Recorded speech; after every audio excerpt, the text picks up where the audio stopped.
भारत इसी तसलसल के साथ आगे बढ़ रहा है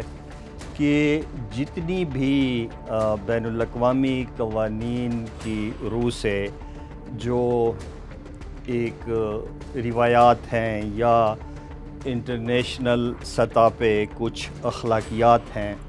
उन सब को न सिर्फ पामाल कर रहा है बल्कि अपने आइन को भी वो बहुत बुरी तरह से पामाल कर रहा है। कश्मीर के लोगों में जो शऊर उनकी ये तक़सीम पाकिस्तान से पहले जो एक किसान मूवमेंट और फिर उसके बाद एक पीजेंट वो मैनिफेस्टो भी आया था, उसमें जो था उससे पहले के जो इसके कश्मीर के जो वासी थे उनके जो ज़मीनों के हकूक़ थे वो डोगरा राज ने छीन लिए, क्योंकि उसका ख़्याल था कि ये मैंने रकम देकर ये सारी चीज़ें ख़रीद ली हैं। कुछ फ़ैसले गैर कानूनी, गैर अखलाकी और गैर आइनी करा लेती है, लेकिन उसकी जो जड़ें हैं वो कश्मीर के जो लोग हैं उनमें नहीं वो पहुंच पाती।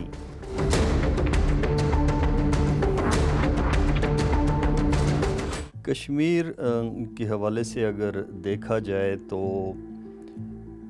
जो अभी भारतीय हुकूमत वहाँ अपने तौर तरीके से आगे बढ़ रही है, तो इसका एक बहुत बड़ा तारीख़ी पस मंज़र भी है और वो उसी तारीख़ को दोहरा रही है और कश्मीर के लोगों के मज़ालिम की दास्तान, उन पर जो मज़ालिम ढाए जा रहे हैं वो बहुत तवील है। वो अगर वो शुरू का पंडितों का जो दौर था वो, या उसके बाद फिर मुसलमान सलातीन का दौर था, या मुग़ल हुक्मरान थे, या फिर पश्तूनों की वहाँ हुकूमत रही, फिर अंग्रेज़, फिर ये जो डोगरा राज, और अब फिर वही जो एक तसलसल है। और भारत इसी तसलसल के साथ आगे बढ़ रहा है कि जितनी भी बैनुल-अक़वामी क़वानीन की रूह से जो एक रिवायात हैं या इंटरनेशनल सतह पे कुछ अखलाकियात हैं, उन सब को न सिर्फ पामाल कर रहा है बल्कि अपने आइन को भी वो बहुत बुरी तरह से पामाल कर रहा है। लेकिन ये जो सारे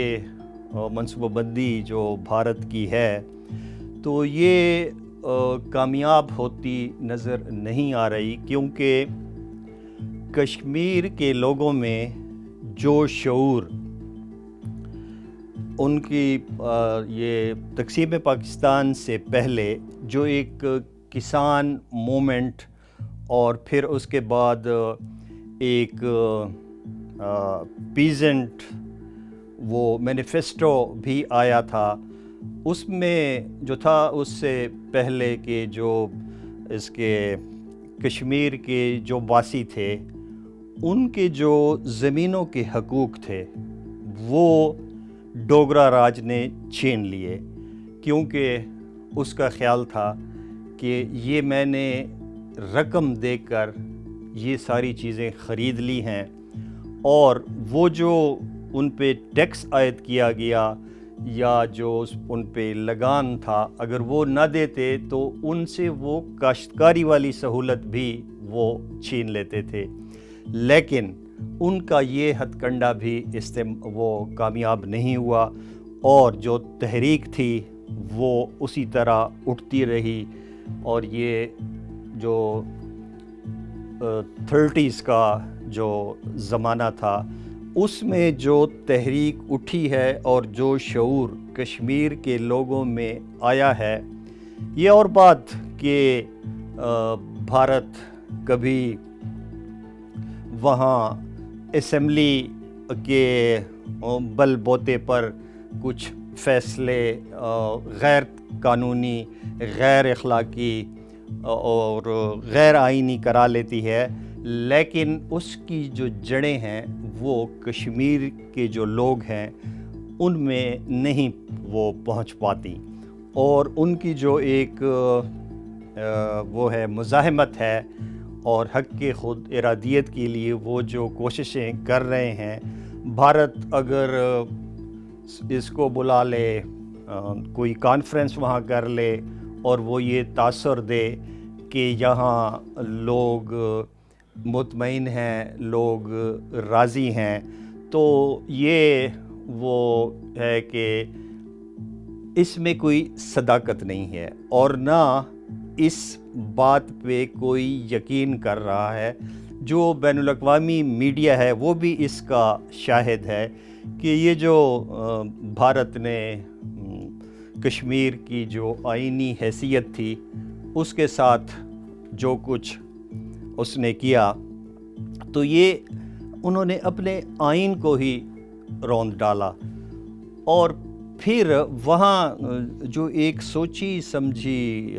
وہ ہے کوشش ہے اس کی بھارت کی کہ ڈیموگرافکس وہاں وہ تبدیل کرنا چاہ رہے ہیں وہ، اور جو ڈومیسائل ہے جس کا ایک لگا بندھا اصول ہے وہ اس میں بھی تبدیلی کر رہے ہیں۔ تو اس تبدیلی کو وہ جو کہتے ہیں کہ یہ اللاجیکل ہے، منطق کے خلاف ہے اور کامن سینس کے خلاف ہے، کہ اس سے تو وہی بو آ رہی ہے جو فلسطین میں اسرائیل وہ اس علاقے کے ساتھ کر رہا ہے تاکہ وہاں کی ڈیموگرافک کو تبدیل کیا جا سکے۔ تو جب بھی ایسی کوشش کہیں بھی ہوئی ہے وہ کامیاب نہیں ہوئی، بلکہ وہ جو کہتے ہیں کہ ہر عمل کا رد عمل ہوتا ہے، تو اس کا جو رد عمل ہے وہ مزاحمت کی صورت اور مزید اوپر آ رہا ہے۔ تو کشمیری ایک دفعہ پھر ایک نئے عزم کے ساتھ جو 90s میں انہوں نے ایک ریوائول ان کے اس میں مزاحمت میں آیا تھا، تو ابھی وہ ایک دفعہ پھر اس کی طرف جا رہے ہیں۔